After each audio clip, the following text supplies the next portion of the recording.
Hey, what's going on, everybody? And welcome to the Thomas Gorski Sports podcast series on YouTube. I am your host, Thomas Gorski, and today I got a special guest with me. I'm gonna have a few guests this week, so make sure to subscribe. But today I have Sam Blackhurst. He's one of my friends that are a Steelers fan, and he made time out of his day to come say hello. Hey, Sam, what's going on? Hey guys, what's up? I'm Sam Blackhurst. I'm a huge Steelers fan. My family is from Pittsburgh. They've all been Steelers fans their whole life. So that's really what got me into them. And my first Steeler memory was watching Super Bowl 40 against the Seahawks and Antoine Randall throwing a touchdown to Hines Ward. Oh, what was that, a flea flicker?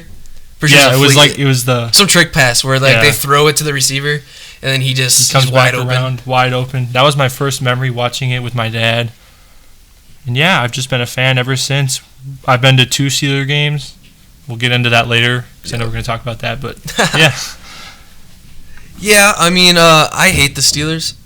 Why is that? I'm not going to lie. I hate the Steelers with a passion. I am a Vikings fan. You know that obviously it's 2 different conferences. Mm-hmm. But I know you're a Steelers fan. Mo's a Steelers fan. My friend Matt Florida is a Steelers fan.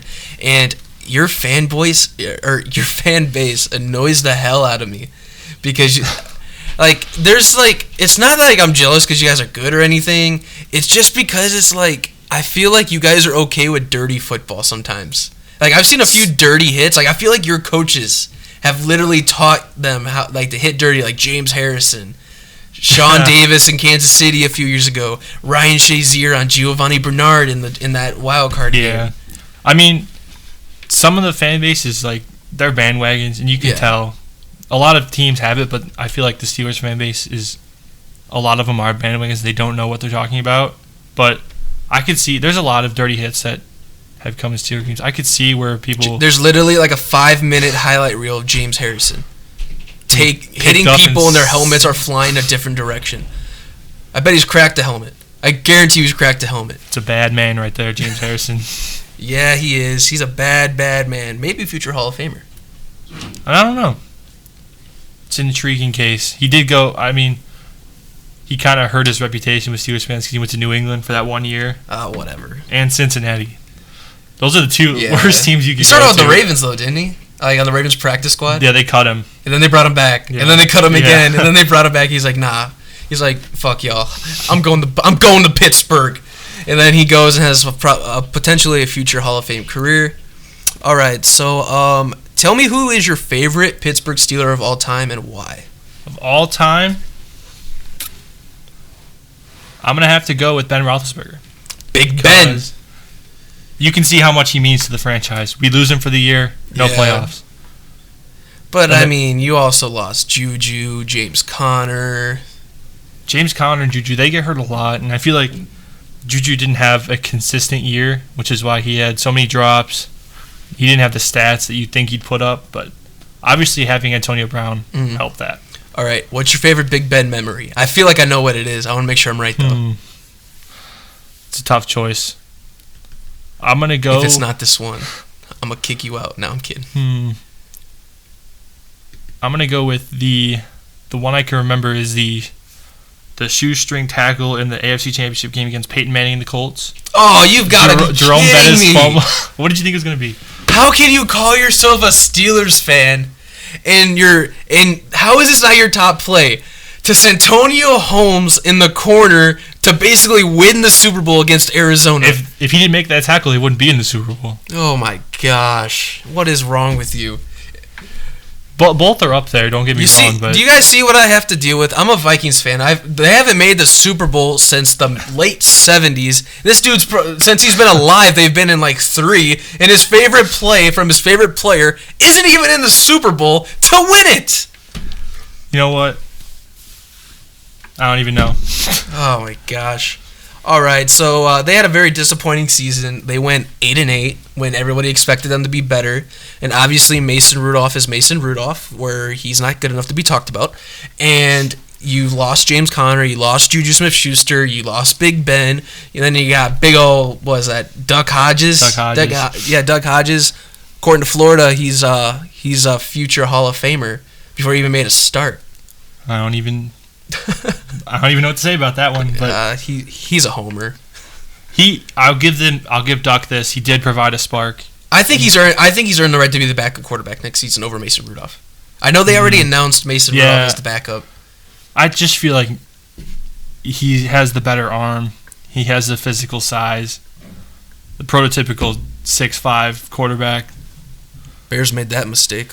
Yes, they did. Let's pass on to Deshaun Watson and Patrick Mahomes because Mitch Trubisky fits the measurables. 6'3" white quarterback with a strong arm. Book it. We want him. We're going to trade up one spot. Give up 4 draft picks. Give him to me. That's Ryan Pace for you. But I feel like Mason is going to be the backup next year. I don't know if he'll be the future of the Steelers. He's not. You'll have to give him Jalen Hurts in round 3 this year. Book it. That's a good pick. I would definitely do that. But you see in the Jets game, Week 16, Duck was pretty awful. He threw 2 picks. The offense wasn't doing anything. Yeah, he finished 11 of 17 for 84 yards and 2 interceptions. Mason comes in and throws a beauty to Deontay Johnson. Yeah, he did. He finished 14 of 20 for a $130 and a touchdown. That was in about a quarter and a half, 2 quarters, and then he got hurt. He tripped over his own foot and fell and hit his shoulder on the ground. Sounds like me on a Monday morning after a Vikings heartbreaking loss on Sunday. It was the alcohol! No. So, what is one game that you wish you could have back this season? This season? Like, it's one that's really just bugging you. It's like, God, I can't believe we lost that game. Damn it. I'm going to have to go with the Bills game, Week 15. Bills game, Sunday Week night. 15? Home? Yeah, you held the Bills to only 17 points. I would have gone with Mason Rudolph over Duck there because he wasn't even doing well before that, but it is what it is. They couldn't really tank because they didn't have a first-round pick. Trade that for Minka. I think it worked out beautifully it was considering he's an deal, All-Pro. Yes. But, I just would have gone with Mason Rudolph there. I mean, the offense was bad all year. Randy Fichtner is not the best play caller.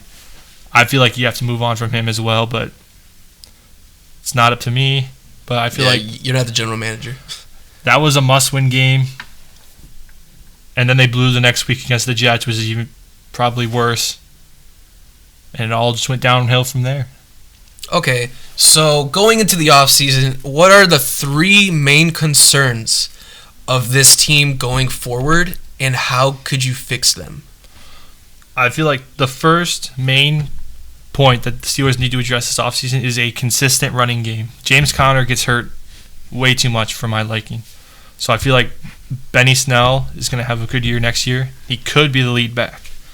If James Conner continues to be injured for half the year, Benny Snell is a sleeper. They also have Kareth White, who they need to give the ball more because he is electric on the field. Was he the guy that came from the Bears practice squad? Yes, he was on the Bears practice squad. Okay, I thought so. Yeah. Also have Jalen Samuels. He's a nice pass-catching running back. I like him too, but it might be time soon to move on from James Conner if he can't stay healthy. They could also draft a guy like Travis Etienne, 2nd round, 3rd round. You might have to trade up. I heard there's going to be a lot of running backs gone by picks 25 through 40 probably. You're going to see 6 or 7 backs off the board. It's a deep running back class this year. Very. Yes. Another point is tight end. Vance McDonald was hurt a lot. They traded for Nick Van Ette, which is a pretty good deal. He's a solid tight end, but you could roll with him. You can draft another one or sign one in free agency. I feel like I'd re-sign Nick Van Ette. I'm pretty sure he's a free agent, but I'd re-sign him because he looked good, but he didn't play a lot. Mm-hmm. They also have Zach Gentry. They got him in an Antonio Brown deal. What's another point? Re-signing Bud Dupree is you think the that's a biggest must? thing. Yeah, they just have to get him. Yeah, he's definitely had a great year. I think he's definitely benefited from T.J. Watt because T.J. Watt's had a breakout year, potentially defensive player of the year. I believe he has 8 forced fumbles, 14.5 sacks. I don't think he'll get it just because I think it'll go to Stephon Gilmore, but I don't think so. I don't think it's going to go to Gilmore. I think a dark horse is Shaq Barrett from the Bucks. Yeah. He started off very hot, but how do you not give it to Chandler Jones? He's been 19 and a half consistent. sacks. He's under the radar every year, and he's so good. He was great in his New England days. I'm shocked they haven't tried to get him back. Okay, so give me 3 names to watch out for the Steelers draft, for all the Steelers fans out there, of who they could potentially see in a uniform next year. Well, first, you already said it, but I think Jalen Hurts, they could look at him if they don't like Mason Rudolph as the future, or Doug Hodges. But they could copy the Ravens, get a nice mobile quarterback. I think that's the direction the NFL is going in now. Like, you don't see a lot of pocket passers, and you're seeing more of dual-threat quarterbacks who run 4.5s, 4.6s minimum. Even guys like Josh Allen, who you think as a pocket passer, he's athletic and he can run. As you saw in the wild card game, he had that 42-yard run. So I think Jalen Hurts could be a nice fit in the offense, but they'd have to, obviously, Ben would have to retire. Yeah. And I don't know when that's going to happen because he said he wants to play 2 more years. So I think age is going to catch up to him, just like he did with Breeze and Brady, like we saw this past weekend.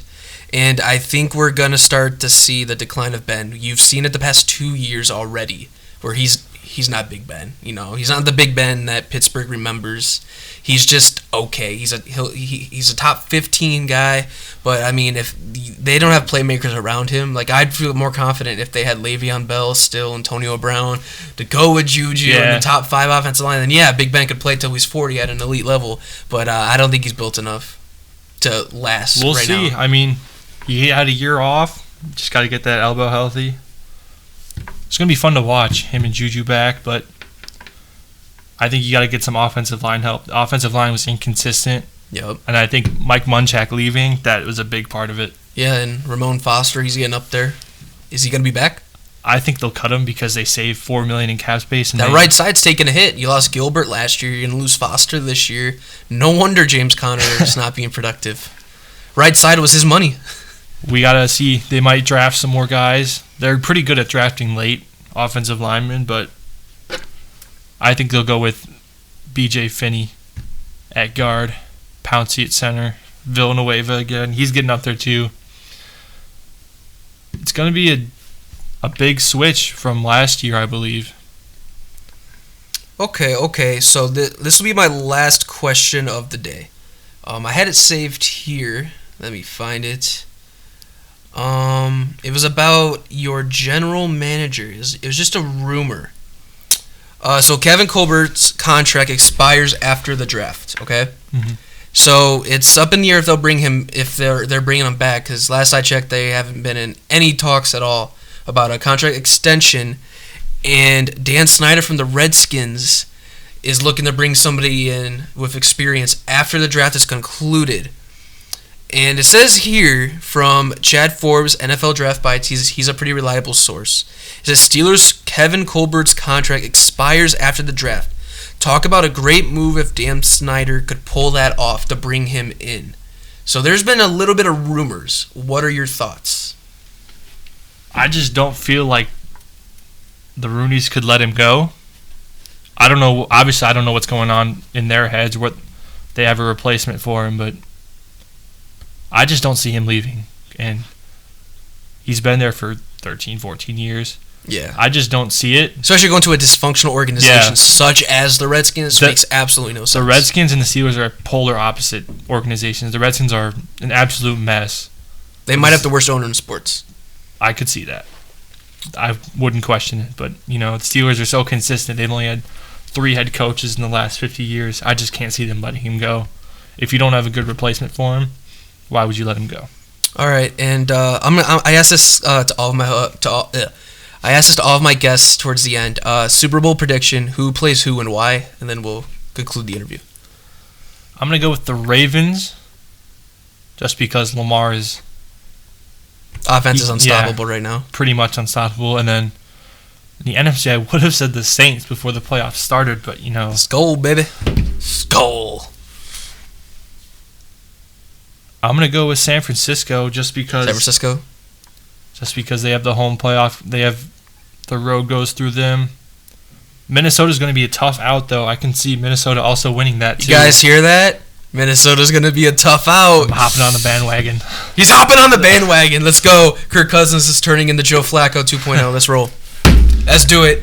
Well, thank you again, Sam, for stopping by. I'm sure I'll have you on multiple times.